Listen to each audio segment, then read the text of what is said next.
Good morning. Welcome everybody to the Scrutiny panel meeting for Children's. Start with item 1, membership of the committee. My name is Cathal Burke and I chair this panel. And if I ask the panel members to introduce themselves, and if I could also ask the officers that are here present to also introduce themselves. Thank you. Councillor Shea Culler, Greenhead Ward.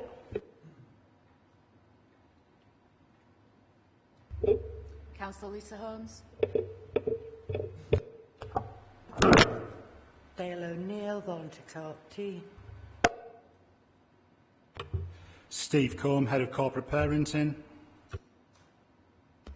Good morning, I'm Elaine McShane, Service Director for Family Support and Child Protection. Good morning, Joanne Sanders, Service Director Learning and Early Support. Good morning, Mandy Cameron, Head of Service for Education, Inclusion and Safeguarding. Morning, Harpreet Soul, Head of Education Outcomes for Young People. Thank you and welcome. We've received apologies from Councillor O'Donovan. I'd like to welcome Helen, who's here supporting the panel, and also pass on thanks to Yolandi, who was supporting the panel previously and did a fantastic job, so I'd just like to record that, please. Item 2, minutes of the previous meeting. This is to approve the minutes of the meeting of the committee held on the 9th of November 2018. Can panel members agree these are true and accurate reflection of the meeting? Yeah, thank you. Item 3, interest. If any council have got interest, declare if they could fill out the relevant paperwork and hand it in. Item 4, admission of the public. All items on the agenda are to take place in public. There's nothing to be taken privately.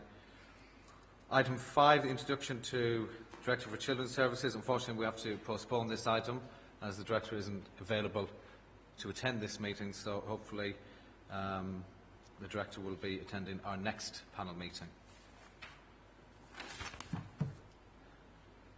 Item 6 is the Ofsted letter to Director for Children's Services. This is for members of the panel to consider the letter sent to the Director for Children's Services following the inspection on the 4th and 5th of December 2018. Who's taking? Elaine? Thank you. Good morning, everyone. Obviously, you've had sight of the letter. I'll not go through it in detail, but I'm going to pick out some key points and then we'll be willing to answer questions when I've done so.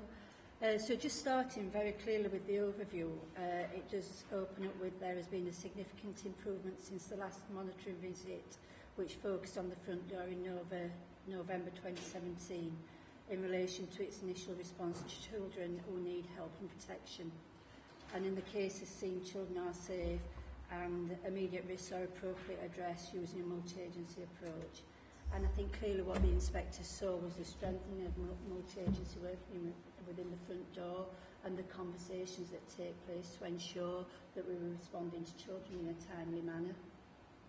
One of the comments also that the inspector made during her feedback was interestingly social workers. There were a range of social workers that wanted to meet with the inspectors, but they didn't actually have time to meet with all the social workers that wanted to have those discussions. And I think the inspector recognised that as a real change from when they've been previously, because often social workers are busy making visits elsewhere when Ofsted visits are taking place. So that was a real positive from the inspector's point of view. So just going through the findings and evaluation, and we're on page 10 at the moment. So it's saying that children are being offered appropriate and timely interventions to keep them safe when they are at risk of immediate harm. The initial assessment of risk is based on effective multi-agency working and information sharing. So that is about the partnership working together. For those children who need a lower level response, for example, when they don't require early help or immediate safeguarding, but may need a social worker assessment, the decision-making from the inspector's point of view of these contacts is not always timely, and what she was saying about that is that the decision is not always made within the 24-hour period, which is what is set down in legislation. But what we could demonstrate is that 97.6% of our cases that require a social work intervention are dealt with within 1 day, so that again that was seen as positive.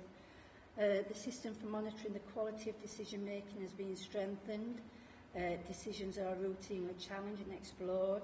For example, some decisions made to not offer social work service are reviewed in a multi-agency weekly forum. I think members will recall I've described what we define our weekly review in previous discussions. So that is again a multi-agency meeting where partners come together to look at the decision making at the front door to ensure that everyone's in agreement with the final decisions that are made. And again, that's seen as a strength. Increasingly, and in the majority of cases seen, thresholds are being appropriately applied for children in need of a social work response. Again, the inspectors felt in a few cases seen that actually that could be more timely. And the inspector had a view where we've not necessarily identified a social work assessment as appropriate. They felt that one or two cases would have benefited from that. And that is a difference of opinion around practice, and we have conversations ongoing about that. We're on page 11 now. There's been a recent focus, it's the second paragraph towards the end, a recent focus on improving the recording of meetings, and that's the strategy meetings. We've talked about that. We've actually trained all our business support staff in being able to record strategy meetings so we get a good quality oversight of the discussions that have taken place. Because what had been said previously is that you're having good quality strategy discussions, but that's not reflected in the records, so you're not capturing the quality of the conversation, and they're seeing that that actually has been improved as well. We talk about the multi-agency response to risk being effective, and that we do have good attendance to our multi-agency meetings, and that direct work is being completed with children and families by social workers and other agencies, including schools and health visitors. So from the records seen, it really could demonstrate that not only social work practitioners but other partners were as well, where appropriate, undertaking direct work with children. So in most cases, seeing assessments have been well informed by thorough information gathering and historical information. So that's making sure that we take all information into account to inform the current decision, and that chronologies are being used to highlight significant issues, although they don't fully analyse the impact of all events. That's work that we continue to do. So the next paragraph, the quality of child protection plans have improved since the last visit in July 2018. So since July and December, that 3-month period, actually the quality of child protection plans have improved in that time. And the majority are now clearly focused on presenting issues, are town-bound and are regularly reviewed. And I think in the past there's been some concerns about drifting delaying cases, and there's seen a shift in that we are responding in a timely way.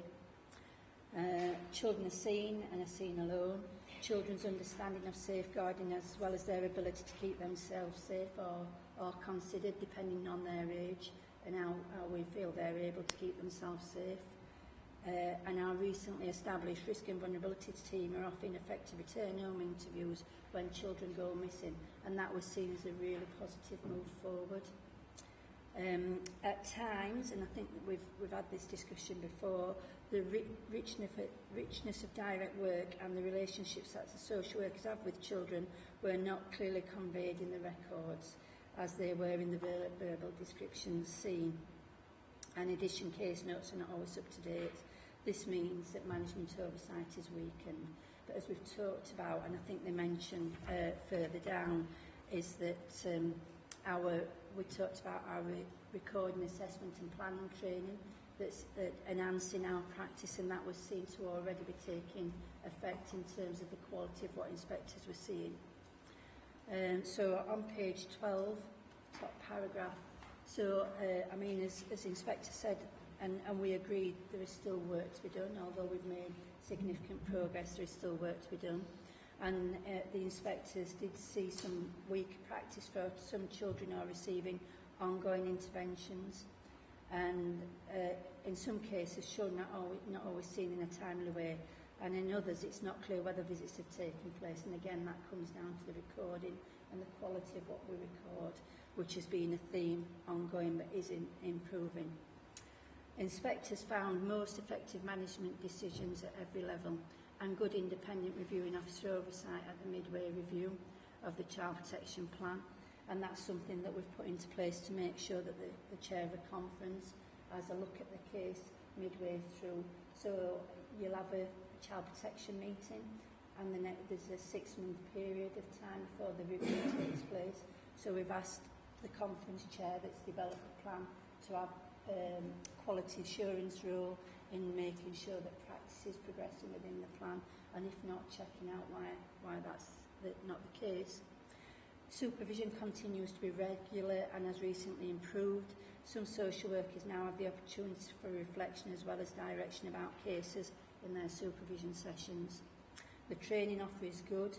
Workers state that this has positively improved practice, and this is where a core skill training package is being implemented with all social workers to further strengthen and embed good practice. Audits remain focused on compliance issues and not sufficiently focused on children's experiences. The audits do not evaluate the quality of practice, which could further enhance learning. And what we could share with inspectors actually this month in January, we're actually undertaking some workshops with all auditors to develop their skills further, not only about auditing cases, but the analysis, their insight, and how they make positive or not judgments around the case.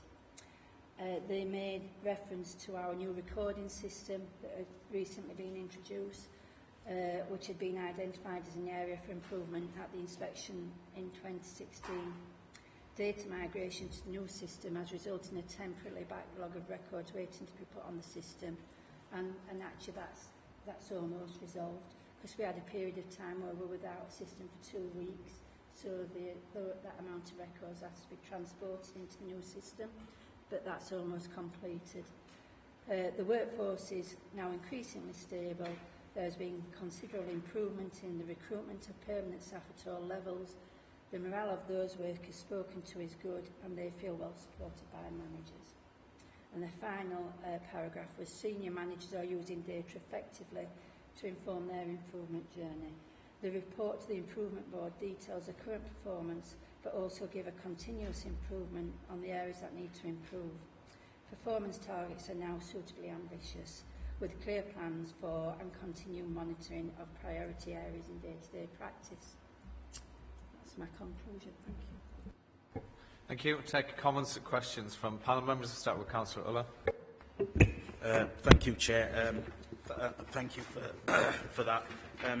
Firstly, I think the report reads very well, and it shows that improvement in the journey that we're having. So, thank you for that. The first thing is really more a comment rather than the question, page 10, around the low-level response and not always timely. And although I accept it's 97.6%, I'm a real strong believer that early intervention in these sorts of things can help flush out wider problems going forward. So I think that's just really a comment. And then on page 12, the new recording system. What is that, basically? Thank you. Can I just comment on the low-level response to begin with? What we've done very recently is, because people will be aware, there's been a lot of work done around early support, and setting those teams in place. And actually what we feel over the next few weeks and into months, that response will be very timely. Our pathways are now set out, so where work doesn't require a social work intervention but requires something outside of children's social work, we have our pathways in place to make sure those cases get to where they need to be and that families receive the response in a timely way. So our new electronic system is Liquid Logic. So previously we had an electronic recording system called Care First. It's taken quite a lengthy period to get Liquid Logic. So that's all our case files, case records, it's where we get all our data from. So everything that comes in on a child and a family at our front door and all through their journey, through to permanence, whether they're looked after, whether they're fostered, adopted, that's the electronic system that keeps a record of all that information.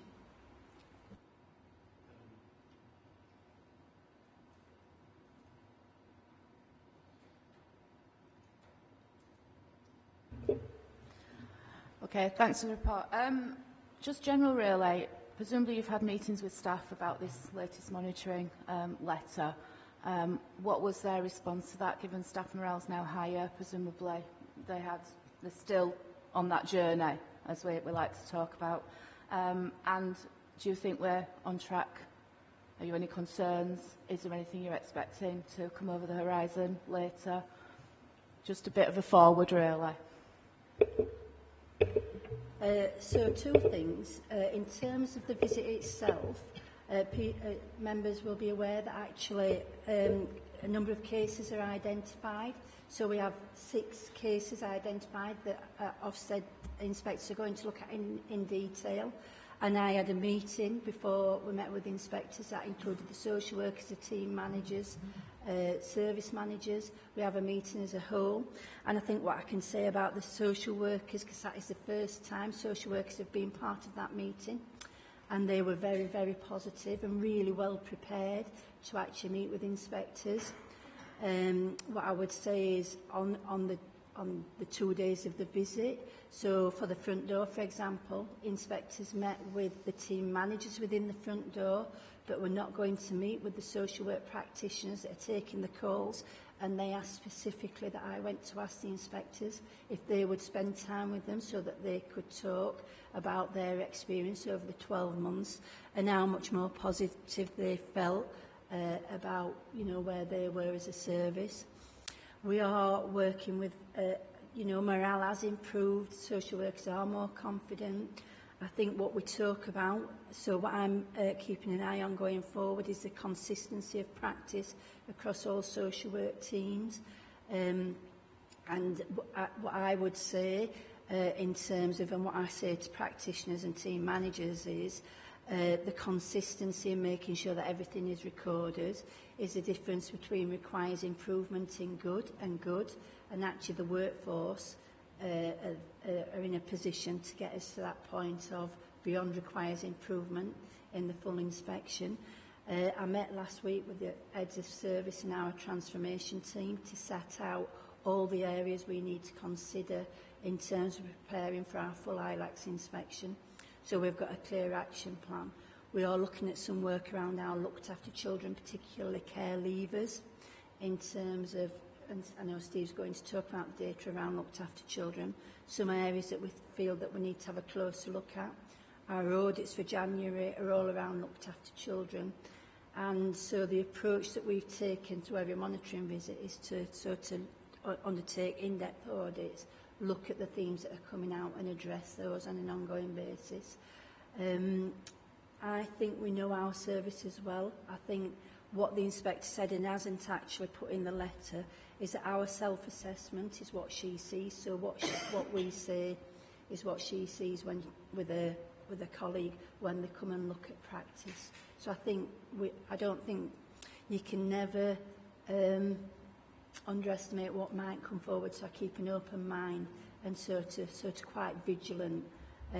As a service director, I do regularly look into children's records, just so I can reassure myself of where we are in different cases and in different practice, and so that I can keep a line of sight into practice, because I don't like those surprises that might occur. To Councillor Uller next. No. Thank you. I think one of the things highlighted at the start was staff morale and well-being, and it's really welcoming to hear that morale is a lot better, because I think that's really important. It's not really in the report, but I just wanted to mention another issue that was raised was the number of agency staff. Can you provide some numbers on where we are in the agency staff of social workers? Thank you.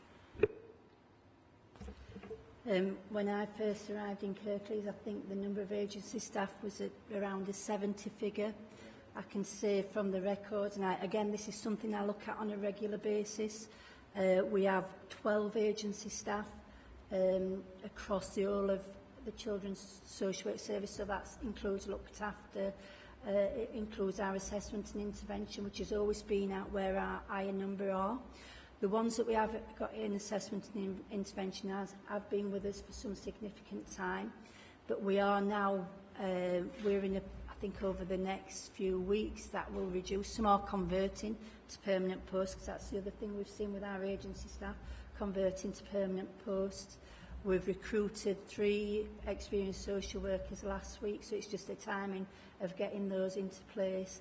And then we'll be looking, because we're coming to the end of student placements, so we will be looking as well to recruit some newly qualified social workers, because the beauty of that is you can develop staff and they grow as part of the workforce. So it's a very positive picture to what it was. Thank you. Am I right in believing, obviously, 12 is around about 10% of agency staff that the authority is using? Am I right in believing that any less than a certain percent or number, we wouldn't be able to achieve that? So, for example, we wouldn't be able to ever have 0 agency staff.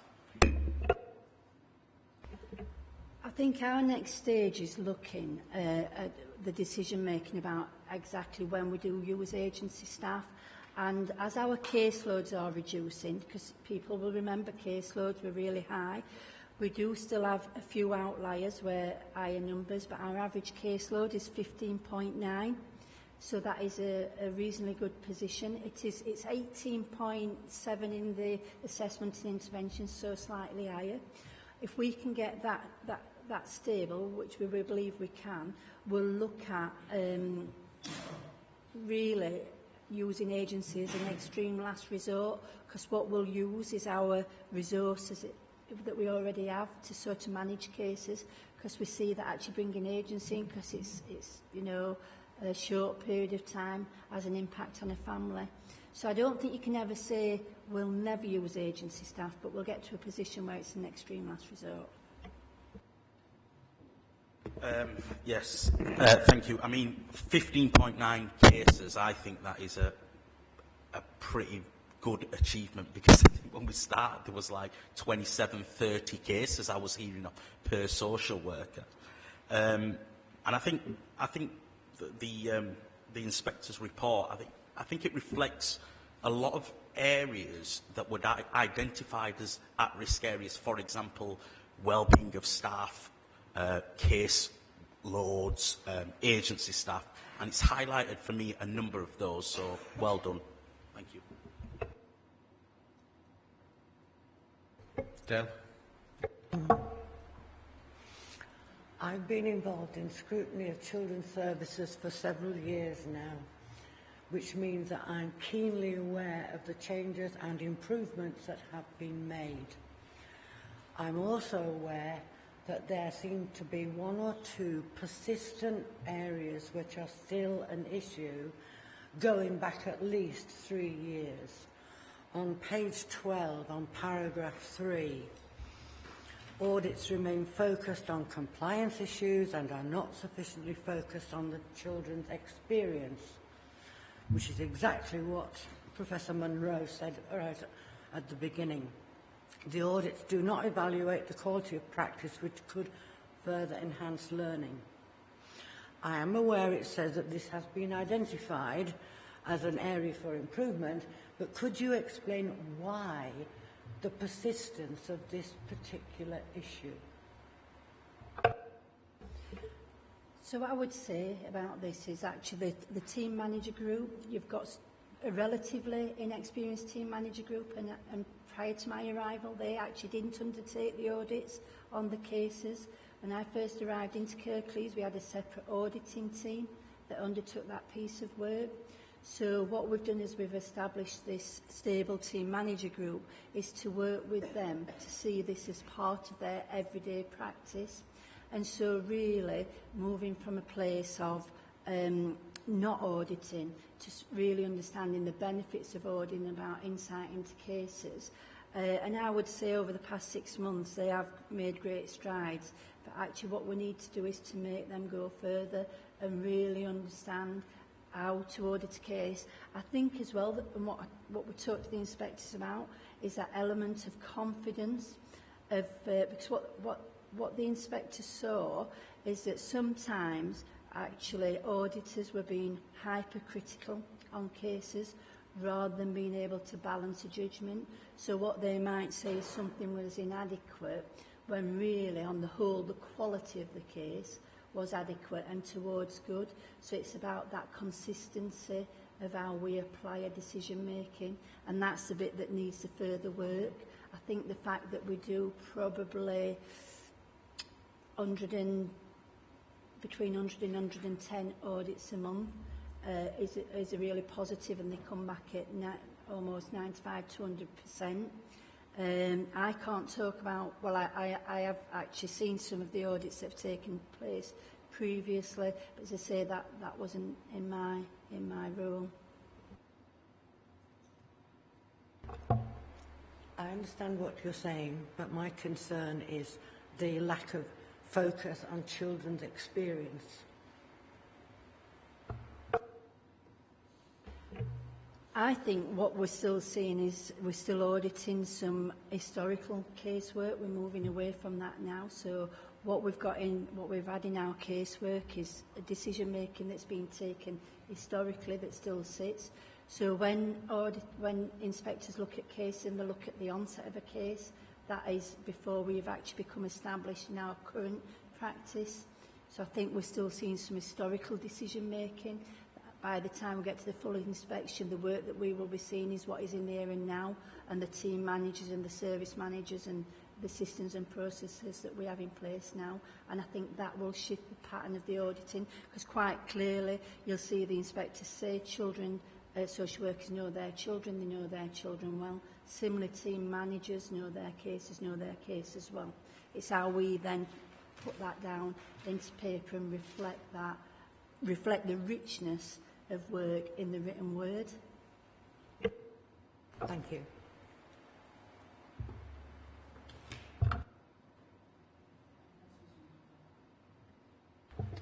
Yeah, sorry about having problems with my microphone.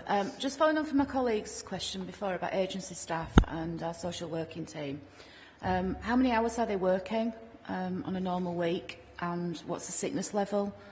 I'm just thinking we do rightly need to focus on the strength of our staff, because if anything goes wrong with that, then we may be back where we, sort of on the way back to where we started. So agency workers, 37 hours a week is the hours that they work, similar to what other social workers. The nature of social work is that you say 37 hours in the week. I probably don't count beyond that, because it's a fluid. What we have done, I will say, in terms of working with the unions as well, some things that had happened historically was about the number of hours that social workers are accruing that actually they weren't being able to gain back. So we have now a working protocol in terms of how we agree toil. So where social workers, practitioners have worked over, that actually there's a plan in place where they can gain those hours back. So that's about their welfare.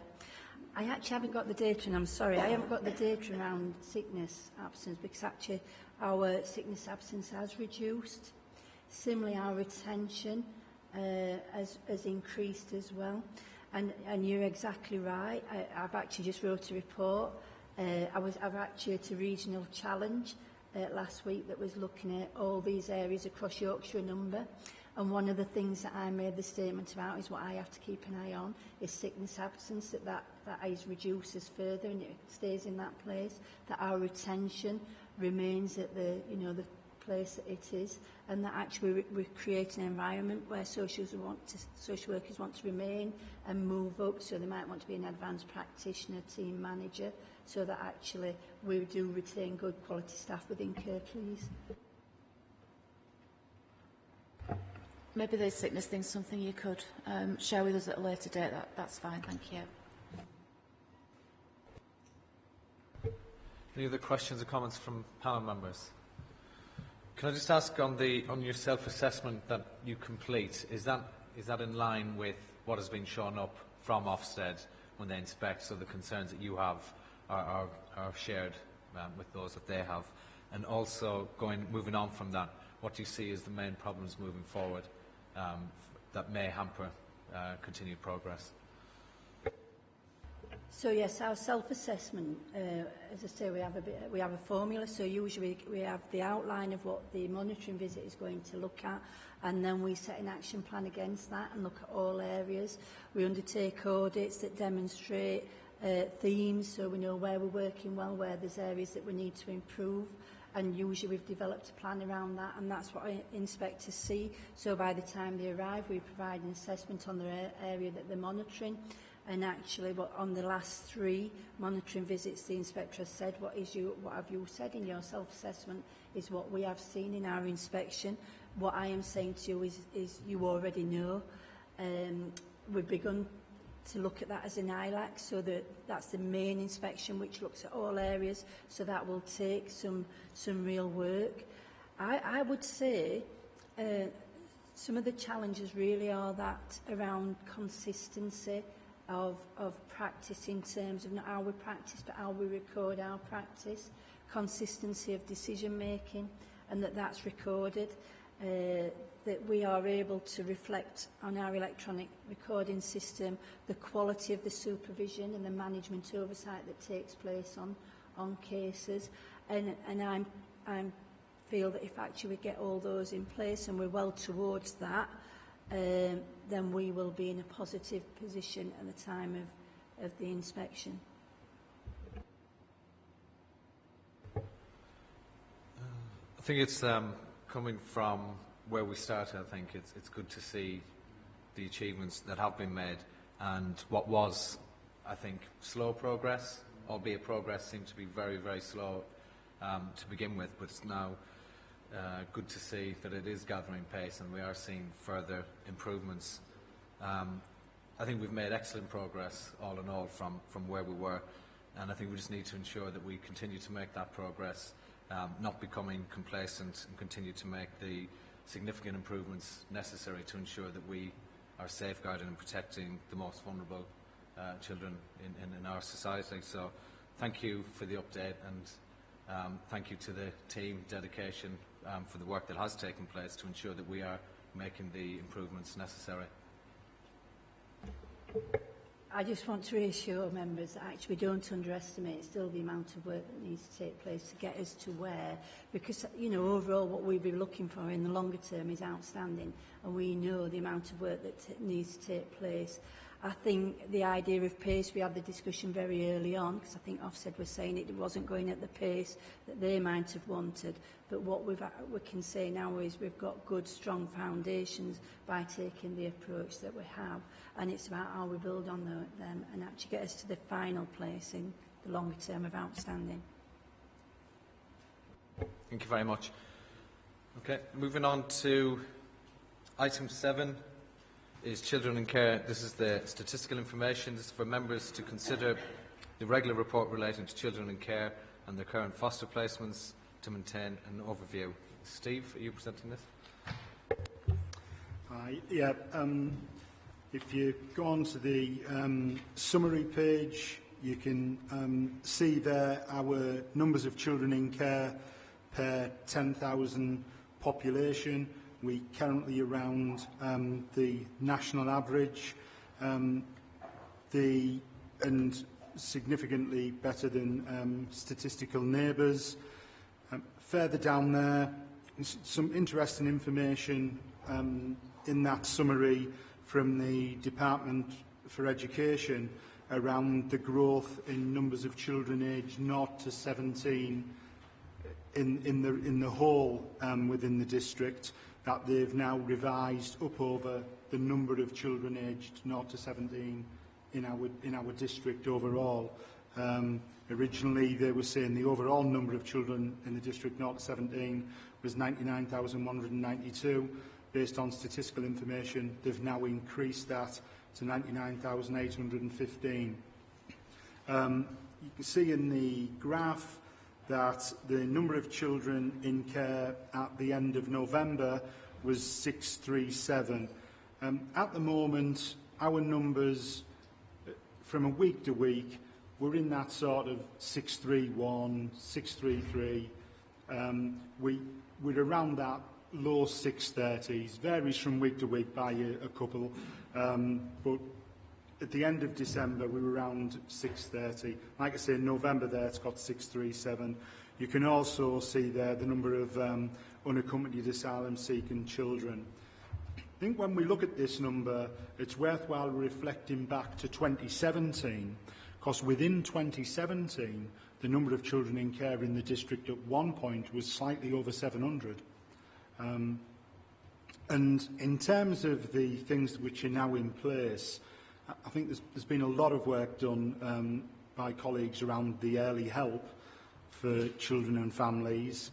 We've also put a number of filters in the system, what I would call filters. So, for example, we now have a legal gateway meeting every week where we look at cases where children, workers may be suggesting that should this children be in care, what can we do? And senior managers chair that meeting. We have a permanent planning meeting every week for our children in care. So the feedback from social workers on this is they're seeing these now as supportive measures. I think when we first put them in, it was seen as some added bureaucracy, but the reality is within them forums, we can, if the worker's struggling, for example, it could be a child if there was a mental health difficulty, it could be a child where there was an education difficulty.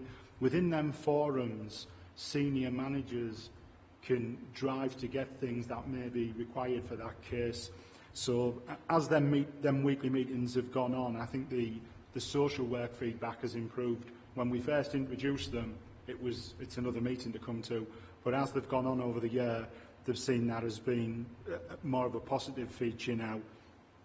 We've also introduced a meeting for children who may be on the cusp or the edge of care, for workers to come along and explain, what's going on within that family, and then senior managers can look at, well, what resource, if it's safe to do so, how can we support that family?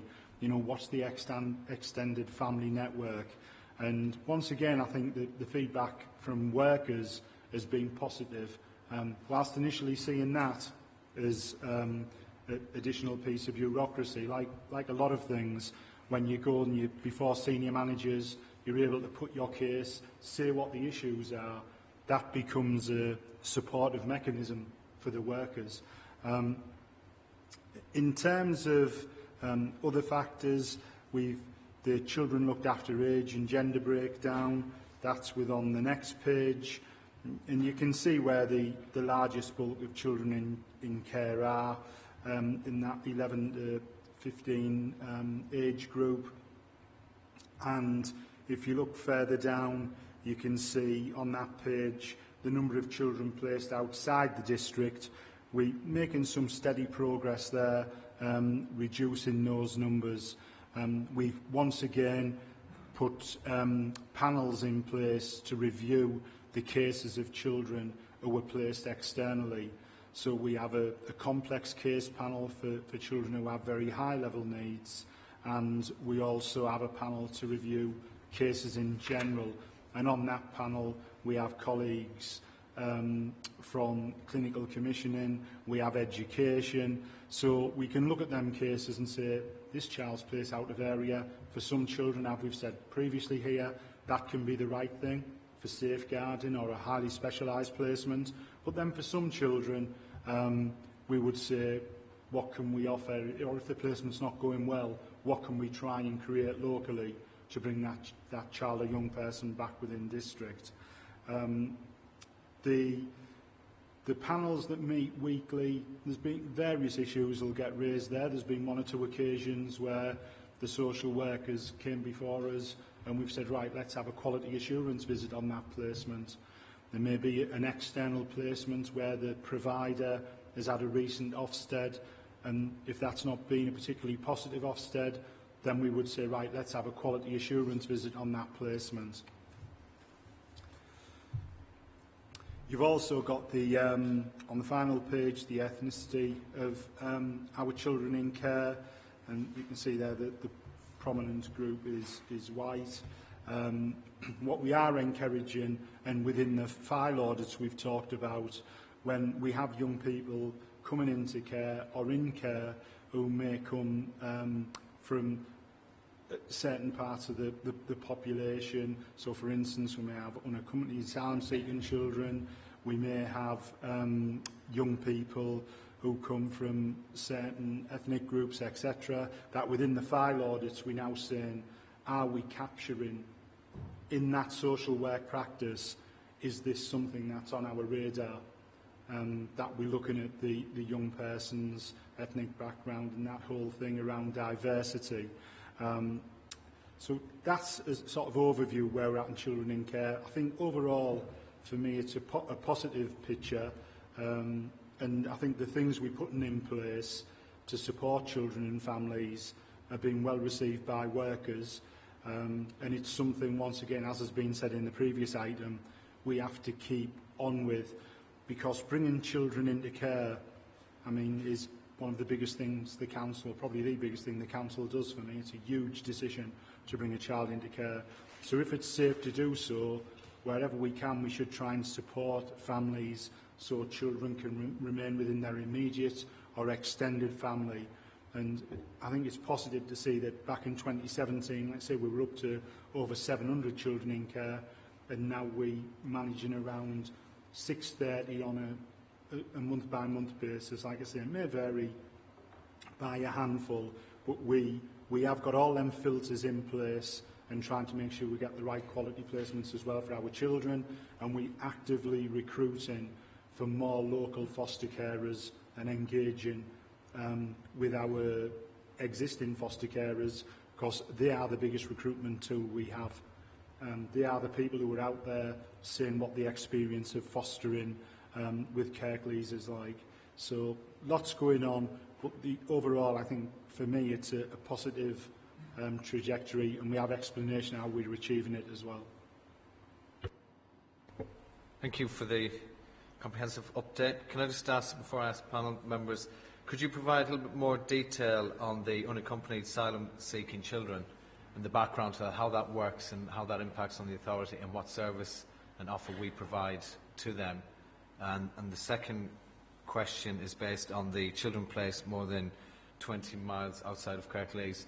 Could you give a number on the number that are placed outside of Kirklees who are there for reasons and based on situation and circumstances who need to be, as opposed to those who we cannot find a place closer? Yeah, on the unaccompanied asylum seekers, I mean, when some young people may just present within the district or be found by the police within the district, and then there are other young people who were referred regionally that we, accept to take on them cases. There are a number of local projects that work specifically with unaccompanied asylum-seeking children. We have a regular keep in touch meeting with colleagues who specialise in working with the group. We obviously have contact with people like the Home Office. In terms of education, all them conversations take place around allocation in education. There's then age assessments, which are based on a system called Merton Compliant. So there are specific age assessments that have to take place to assess the age of those young people. And I think it's in terms of young people who turn up who then subsequently go missing.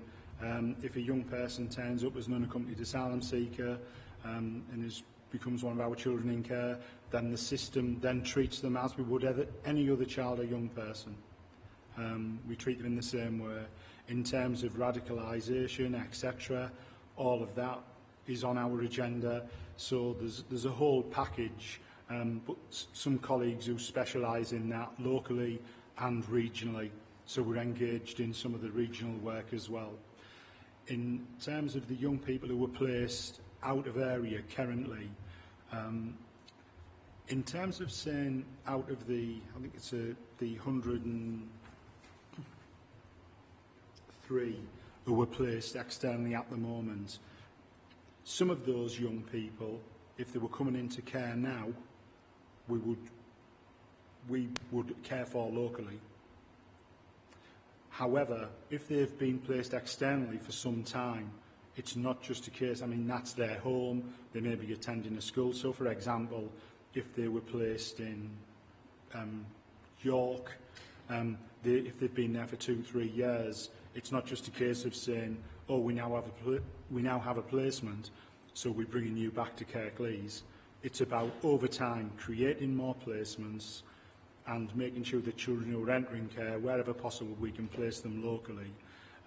There are some of those children and young people who, within the last year, we've returned to the area. That's normally been through that review process, so the child has a standard childcare review, but we also have them other filters we've put in place. So, for example, if there was a child or young person and we were looking at that case and it wasn't going particularly well, then we would highlight that young person to say, right, how can we get this young person back within district? In terms of the specific number, that would require a whole case audit to say how many originally were placed in highly specialist accommodation because it wasn't available locally, and in terms of fostering, we would have to look at the safeguarding factors as well. So you would require, to give an honest answer to that question, you would have to do a full case audit of the case, because there may be something tucked away in there as to the reason why we didn't want them to remain within Kirklees. Thank you for that, and thank you for the information regarding unaccompanied asylum-seeking children and the work that's done to help them and also all of the most vulnerable. I understand the issue of placements out of Kirklees is quite complex. Can you just comment briefly on what we're doing locally to create more placements? Because we've discussed this previously and there were some good options or discussions around that.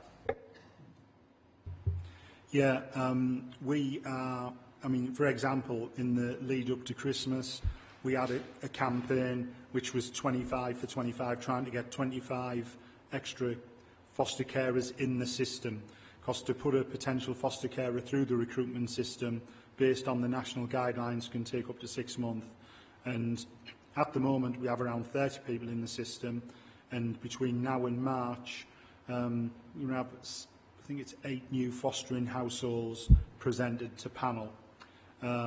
So activity like that. We're also, we reconfigured the way the recruitment element of our fostering team works. So we now have a specific manager who focuses on the recruitment of foster carers.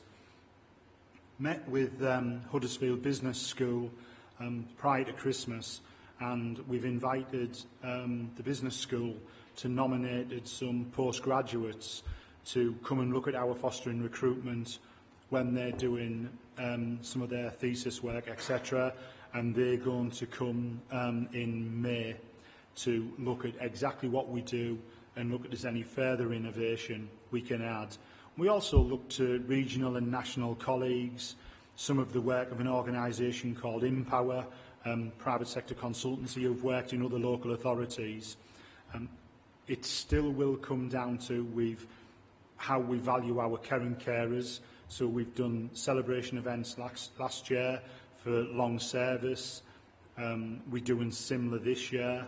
And we will also have done an event last year just to celebrate the work of foster carers in Kirklees, and we'll do that again this year, because all the research shows it's how your current foster carers are feeling about the service they're getting that helps you to recruit.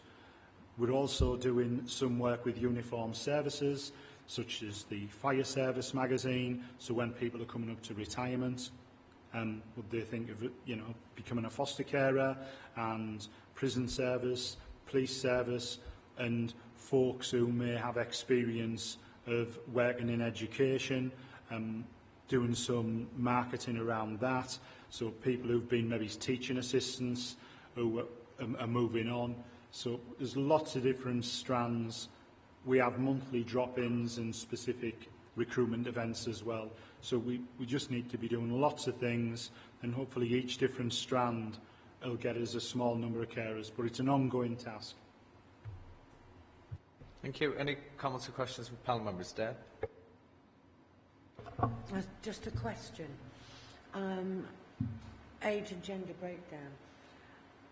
Are any of the children less than a year old, have any of them been subject to care orders pre-birth?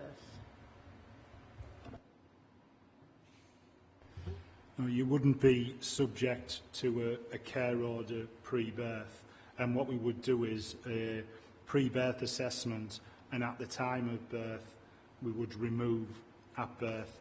There are some children who are removed at birth because of the level of risk. So the pre-birth assessment would indicate that this child, what we would do in a case such as that is we would explore extended family. So if we thought this child can't remain with this mum, then we would be looking, is there any potential with extended family as well? So we would look at that. But yeah, there are some children within that group who will have been removed at birth, come into our care, initially interim care order, and then we would go for a care order, and then we would look down the route of permanence and adoption. Thank you for that. Are you ever able to successfully reunite these children with their birth parent? Reunite a child with birth parent, and that may be because further information in the assessment, or people make changes.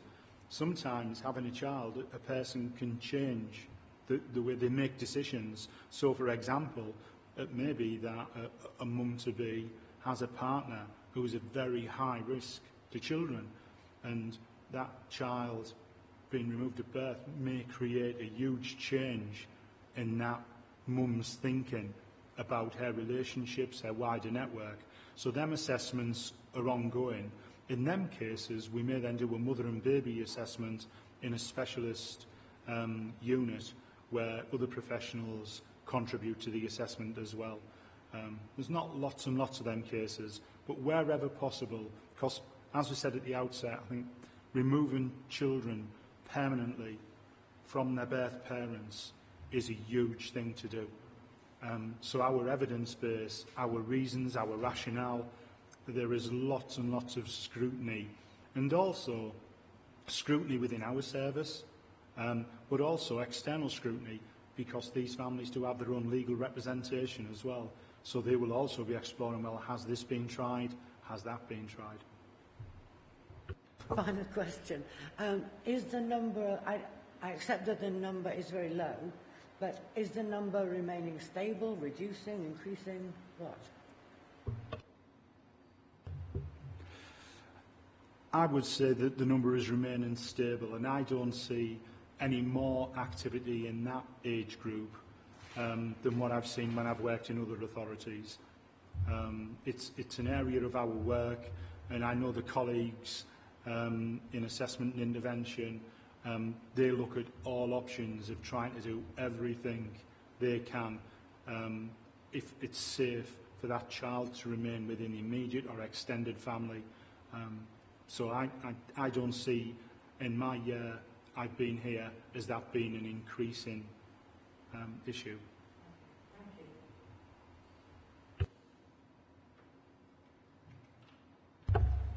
Okay, I've got 3 questions. The first one is, who are our statistical neighbours, and what are we doing better or than them that their figures are so wildly different to ours, or is it just who they are and who we are? The statistical neighbours are defined by the Department for Education and Government in the children's arena. I could get you the list. I won't guess them because there are different statistical neighbour groups for different things.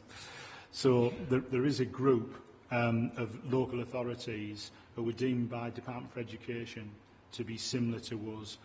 I mean, I think the term statistical neighbour can be a blunt instrument sometimes, because all local authorities are slightly different, and the makeup and the history of those authorities are slightly different. I think we are doing some things better than what some colleagues are, and I mean, I've been in Kirklees for a year now, and right from arriving in Kirklees, I think whilst we had all our historical challenges, there are some things that we do that are good practice, and there is a real passion to try and keep children with their families, and wherever possible when it's safe to do so. I think that's a feature within Kirklees. When we need to remove, we remove. And we'll also work with families to try and reunite and reunify children with their families. And all research shows that, you know, the outcomes can be positive if you get that reunification right.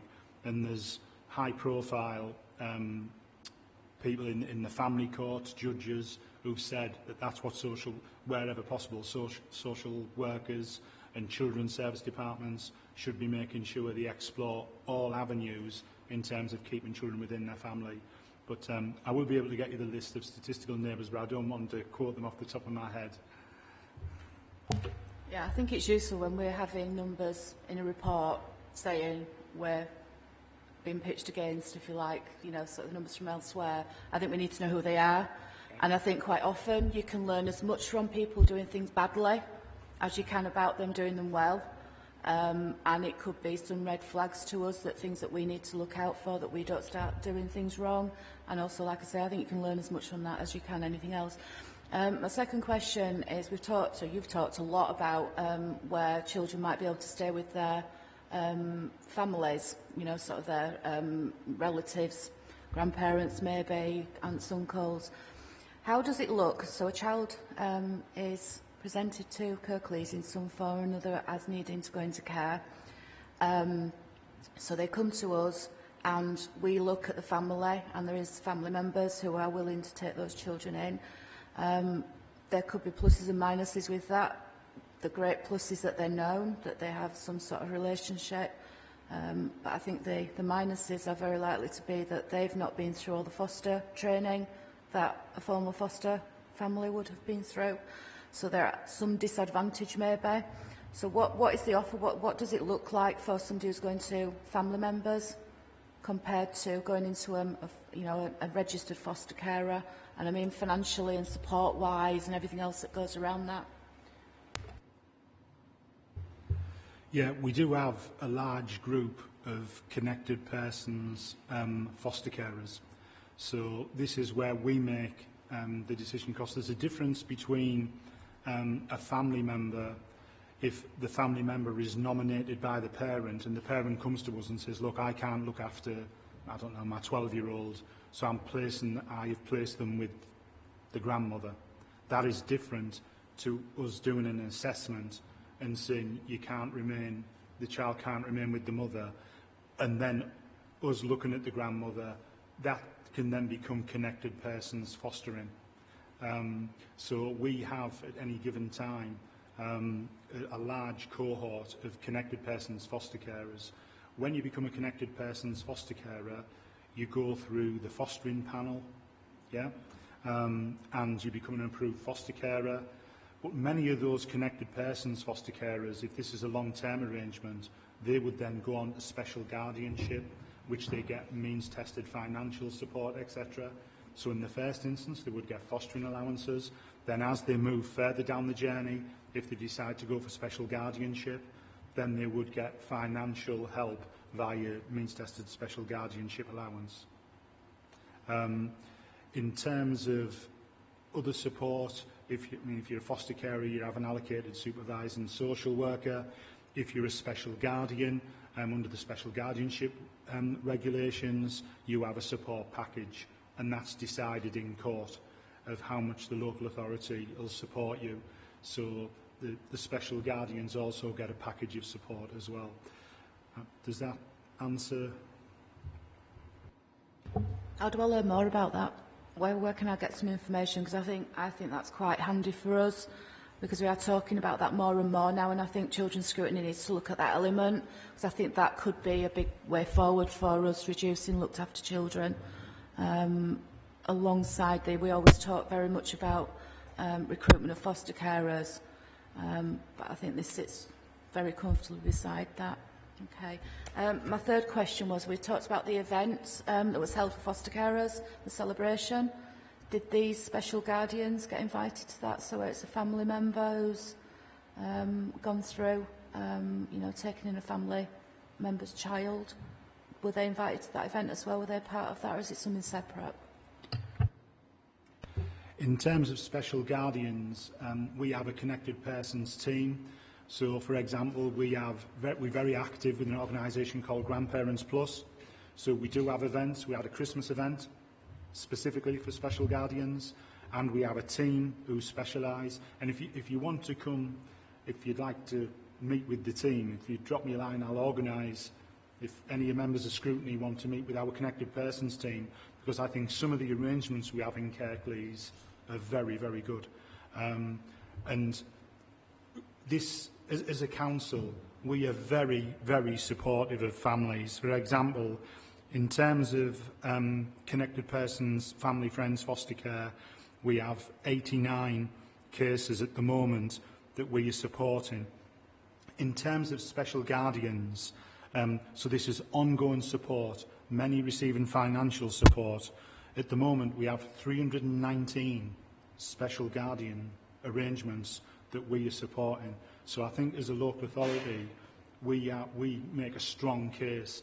We have, within our fostering team, we have a specialist element of connected persons fostering assessment.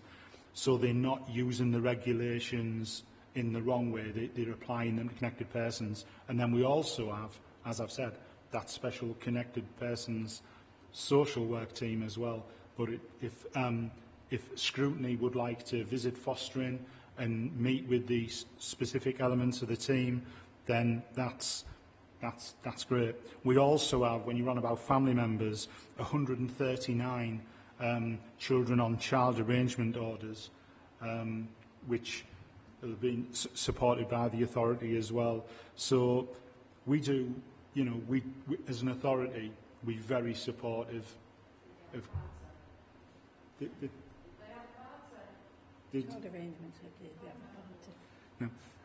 Don't think the child arrangement orders had a specific party. The special guardians, because the child arrangement orders, in terms of how they work, they get support, etc., but it's not the same as the special guardianship group. But I think if you come to fostering and meet the teams, it will be useful, as you've said.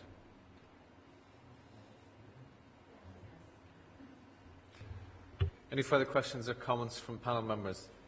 Thank you for the offer. I think the panel and we are always keen to get out and meet different teams and get involved in that way as well. So thank you for that.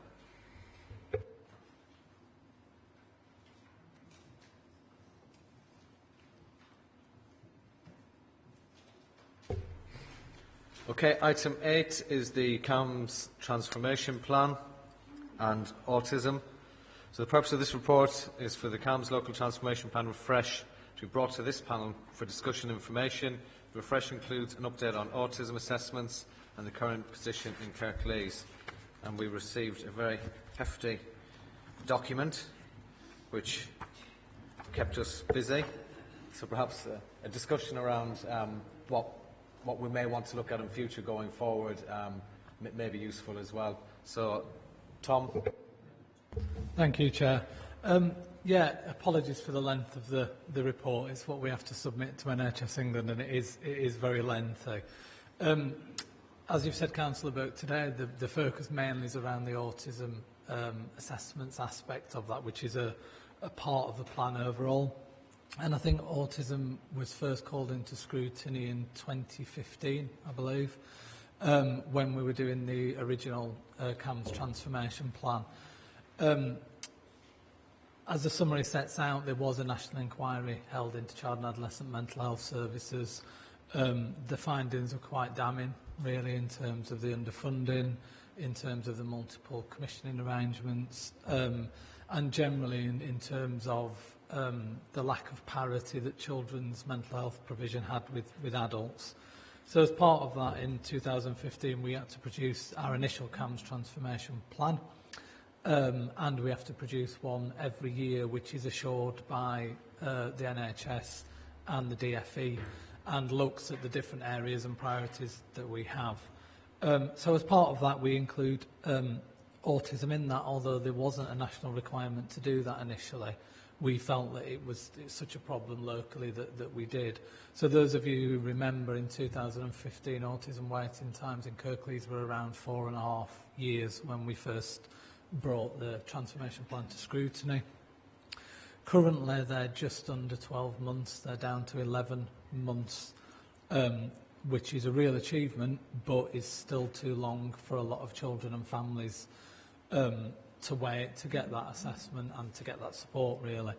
I will say we're now probably one of the lowest in the region for autism waiting times, and last week the CCG agreed a further £100,000 to be allocated to the autism waiting times initiative, which will bring the waiting times down further to around 6 months. As part of that, also what we'll be doing is looking at the offer that is pre and post support. So one of the issues we highlighted in conjunction with scrutiny and with the families that we talked to was that the assessment was an important part of the pathway, but almost more important was what support families get pre, post and during. So that will be developed within this year as well. As I said, the ambition is to bring the waiting times down to 6 months. The NICE guidance is that autism waiting times are within 3 months. There isn't anywhere nationally currently meeting that standard, and there isn't any specific monitoring put in by NHS England to ensure that happens, which is probably one of the reasons nationally that it isn't being met. The other really positive thing that's happened locally, those of you who've been around a while will remember that the old autism pathway, you could only access it through a speech and language therapist, through a paediatrician or through an educational psychologist. We've just launched a new neurodevelopmental pathway which combines autism and ADHD and means that anyone can refer in. So parents can refer in, Senkos can refer in. When that happens, they're sent a pack, and there's a new system in place to screen those symptoms, and it's, hopefully what that'll mean is this quicker access as well. So really, yeah, I've presented the transformation plan in its entirety, but obviously today the focus is around autism, and we might need to think about what we want to do moving forward. I was minded that this transformation plan as well was about progress from 2015 today, so it felt, scrutiny were involved in the initial transformation plan and the autism aspect, so it felt timely to bring that back. So quite happy for any discussions and questions. Thank you for that, Tom. I do recall 2015 and the waiting times being in years. Was it 4 years? 4 months, was it? 4 years, 4.5 years, was it? Yeah. To where we are now. So whilst it still may be long waiting times, I think we've got to acknowledge what's been done in order to reduce that so dramatically down to, 11, 12 months, and the aim is to reduce that further to 6 months. Is that solely down to the additional funding that will be coming in? Yeah, it'll be the two aspects. It'll be the additional funding, but also the neurodevelopmental pathway should help manage waiting times and referrals. So in the main body of the report, you'll note, I think in 2015, referrals were around 10 or 11 a month, and referrals have increased to around 20, 21 a month. So there's a demand and capacity issue as well. Looking at other local authorities nearby, how do we compare to them? It's quite changeable, really. So, for example, in Wakefield, they managed to get theirs to around 13 months, I think, currently. In Calderdale, I think their waiting times are currently 5 years. In Sheffield, it's 5 years in Calderdale. And basically part of that is because there hasn't been the extra investment. So they've undertaken a piece of work very similar to what we did in Kirklees, looking at investment. They've had an external consultant in. Sheffield, as I say, I think it's around 12 months. Leeds is, I think, about 18 months to 2 years. So what you find is nationally and regionally there's some real discrepancy based on funding. I think it's absolutely outrageous that a child can be waiting five years, and you look at the times and what can happen and the support, and not going into detail, but what will be required for a young person within that time for those waiting times is absolutely incredible. And I think it is, down to 10, 11 months and hopefully reducing that to 6 months. It's still a very, very long time in a young person's life and isn't good enough at all. But I do acknowledge where we've come from and also understanding where other local authorities are that perhaps didn't move as quick as we did in order to make the improvements that you and your team and everybody else have made to get us to where we are, and hopefully that will be reduced even further very shortly. Do we have any comments, questions? Councillor Bellamy. Thank you, Chair. I also remember when it was 4.5 years, because I think I were pulling at it as well. Yeah, I think we've come a long way, and to get down to 12 months is quite commendable. But is it going to be sustainable if we can get down to that 6 months, which obviously we hope to do? Can that be held and can that be kept sustainable, is my concern. Yeah, I think part of what has happened in the past, as you're probably aware, is that people put money into the waiting times initiatives and then they withdraw it and the waiting times go back up. Part of the funding that we've been getting through the NHS was going to end, I think, in 2020. It was a 5-year forward view money, and the recent NHS plan makes further commitment to continue increased spending.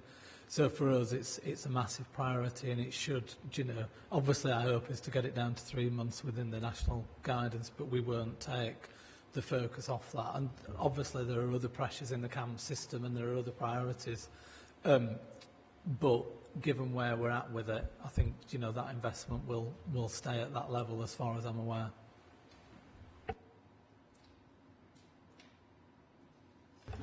Question. What does Thrive Elaborated mean? Yeah, so Thrive Elaborated is in the old CAM system, they had a way of organising those systems, and they organised them into tiers of provision.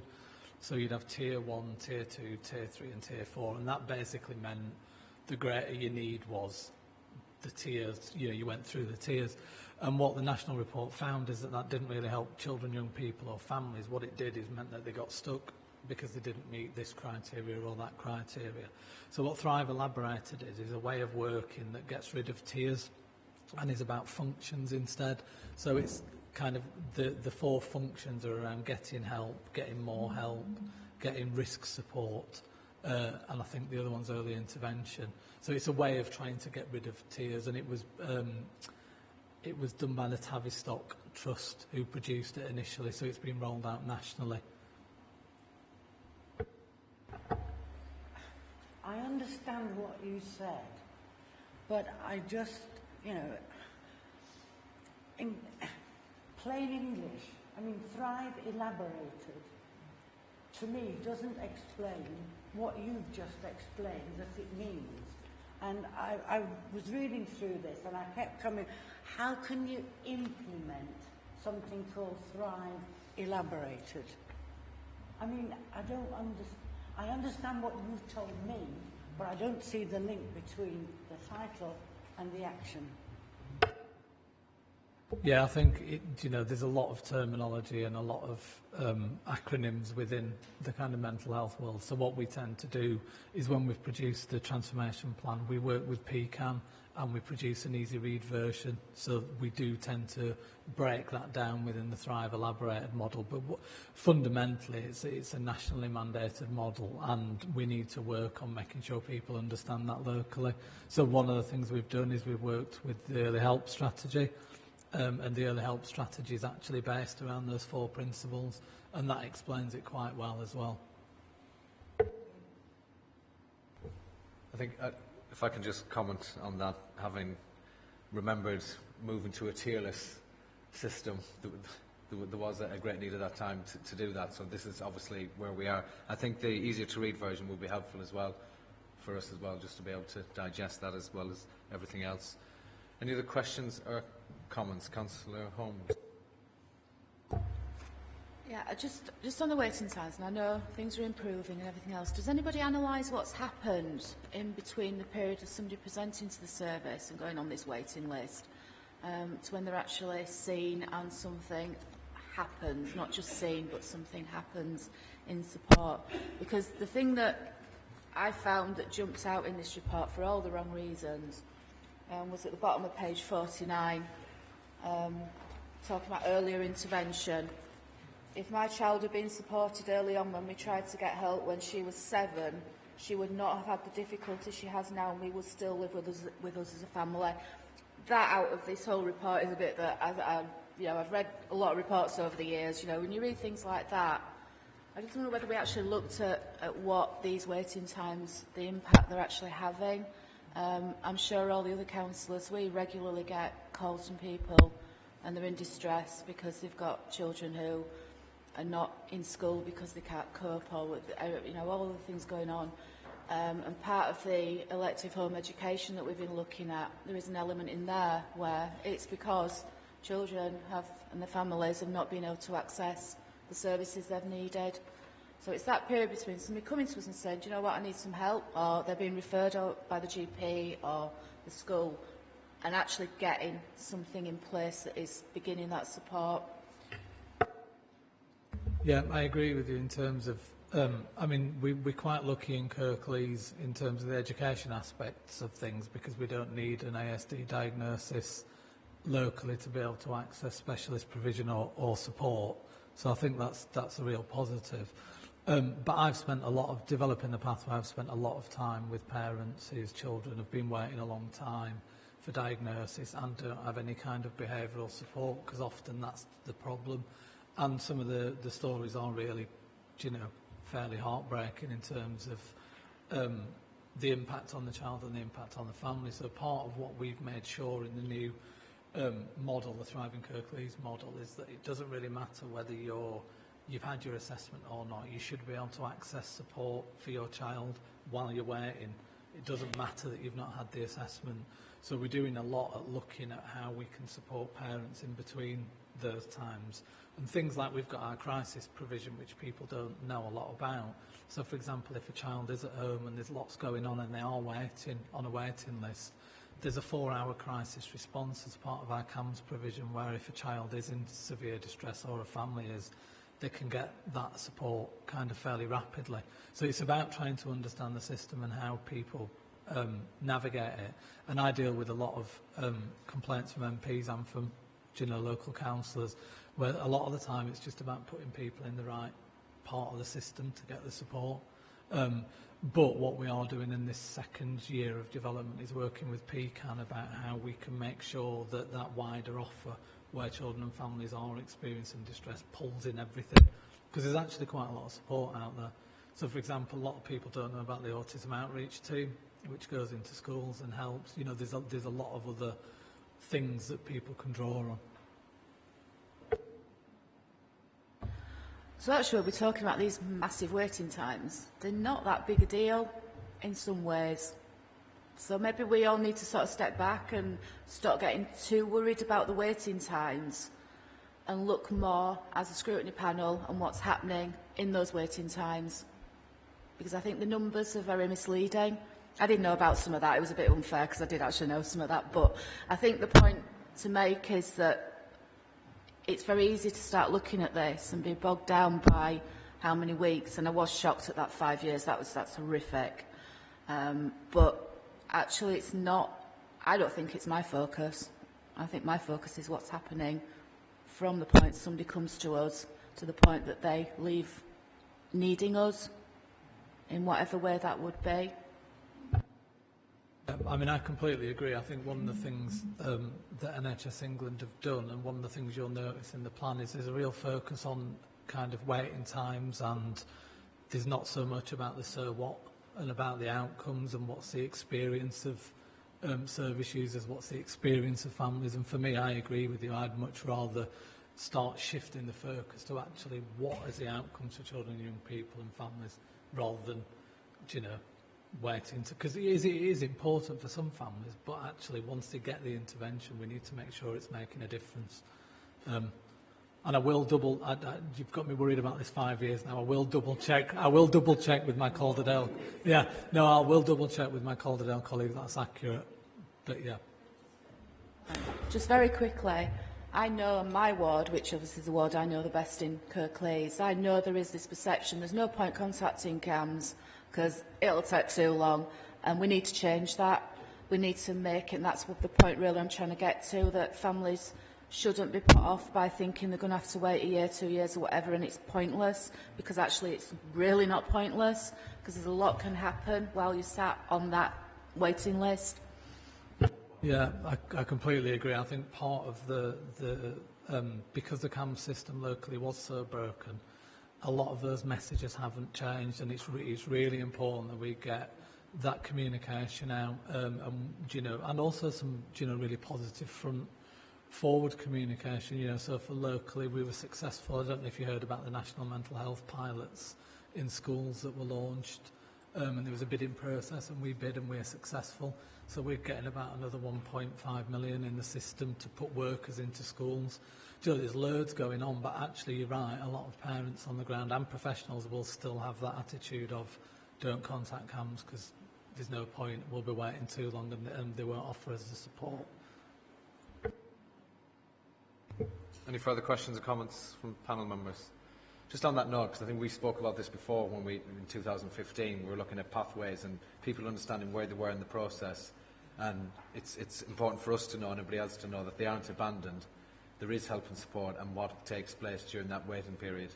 I think, as I say, more information around that would be helpful for us as well, and for us to know where we can direct people to in our own wards as well. Yep. I think it's page 51 from my notes, and I'm starting to lose myself now, but one thing was about communication, and it talks about emails and that they're not secure, and people, you know, young people might find it difficult to ring when they're at school and that kind of thing. I understand the secure part to a point, but I know my experiences, I often get people will not phone me, they'll test me out first by texting me or Facebook messaging me or something to see what, and I know what they're doing, I can tell. They're testing me out because councillors don't just deal with Miss Wheeler bin collections and potholes. We also end up being other kinds of councillors in a lot of instances. I've recently, you know, sort of come out and said, well, I had somebody who was suicidal on the phone to me, and at 11 o'clock at night on a Saturday, and talked through that. You know, that's not really what I thought I was going to get into as councillor, but sometimes people will latch on to us in that way. But communications-wise, I'd like to see us being a little bit more up-to-date with that, rather than just phone and email. And there must be some sort of secure way of doing that, because I think young people are probably a lot more comfortable messaging.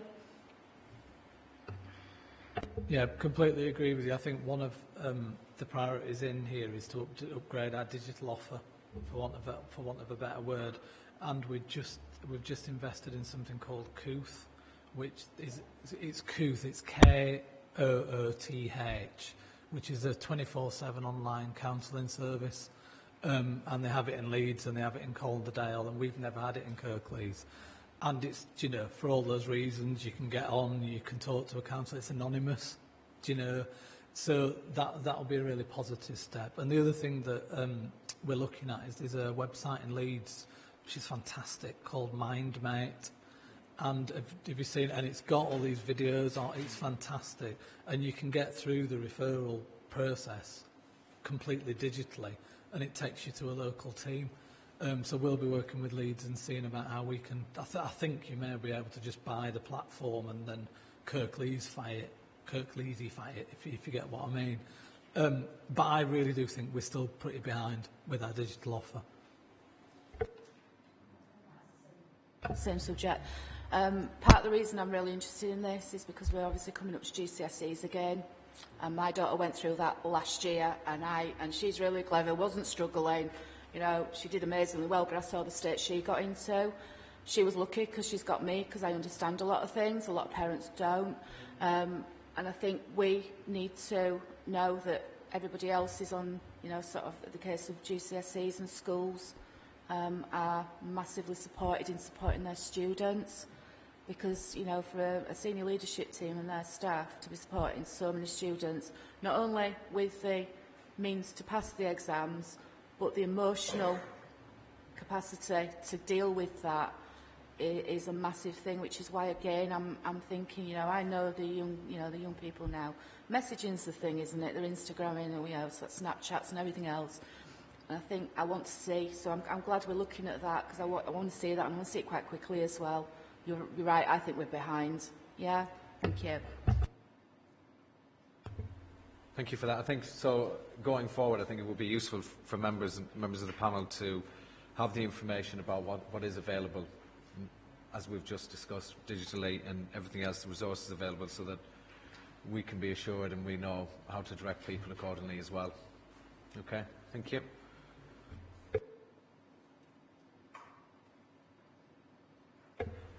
Okay, moving on to item 9 is elective home education, the ad hoc panel update.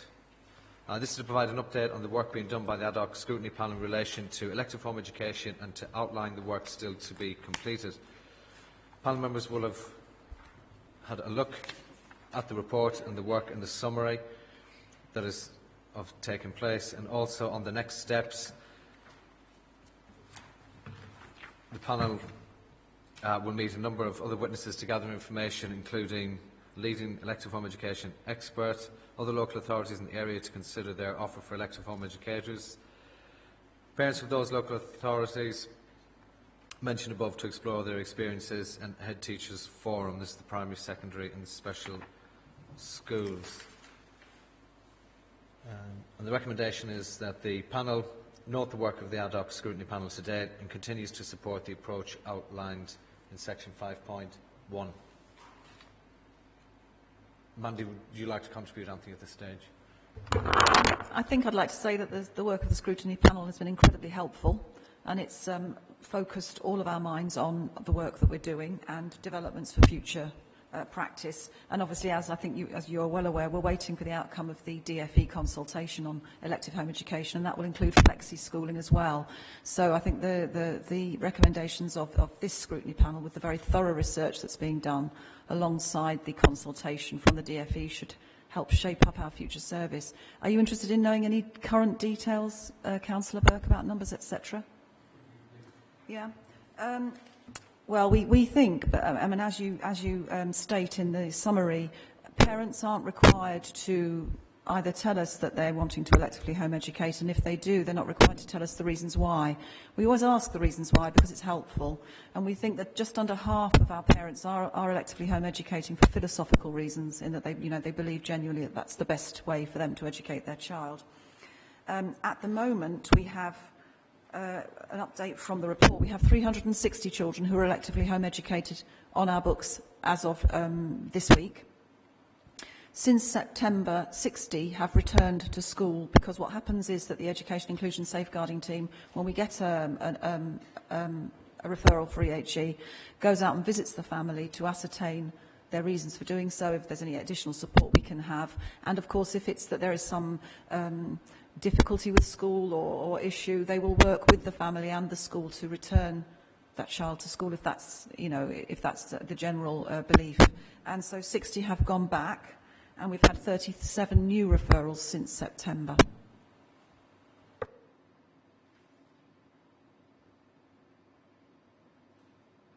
Okay, thank you for the update. Is there any comments from members? This obviously will be the work of the ad hoc panel.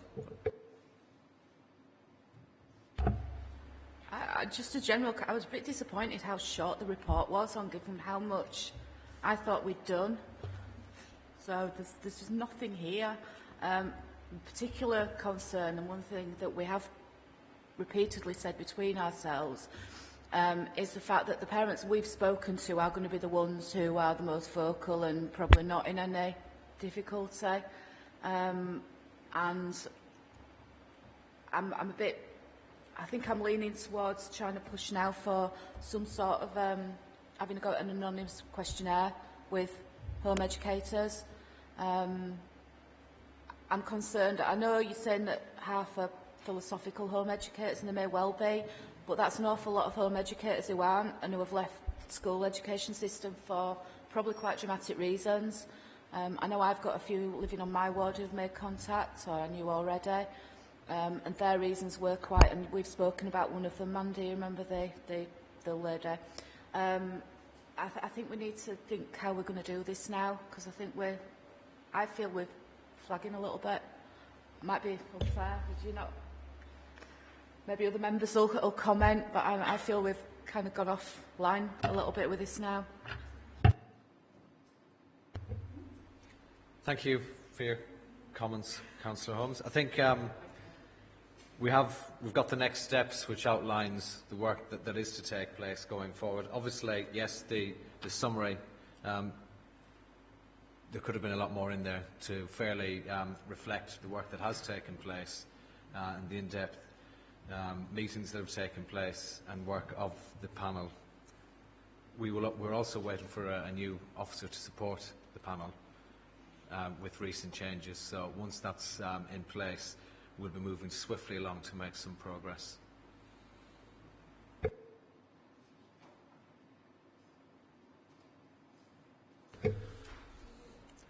Item 10 is date of future meetings.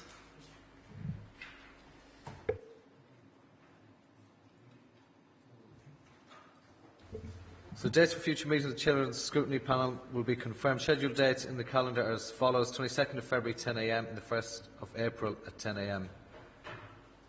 Are we changing the 25th? It's during half-term week. So the 22nd of February is during the half-term week, so there was a will from panel members to change this date, and the date we're looking at is 25th of February. If you could email Helen, we could email. Yep.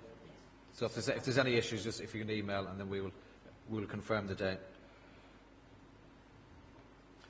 Okay. Item 11 is the Children's Scrutiny Panel Work Programme and Agenda Plan for the rest of this year. So that's on page 147. You will be able to see what has taken place and the work programme going forward. I just want to add to that there's a CSE briefing for councillors on the 28th of January at 10 a.m, and that's at the Town Hall, and also one on the 26th of February in the evening at 5:30, and that's also at the Town Hall. Any comments or questions from panel members? If not, we'll conclude the formal part of the meeting, and we have an informal agenda to cover some other outstanding issues, and that will commence after this meeting. Thank you.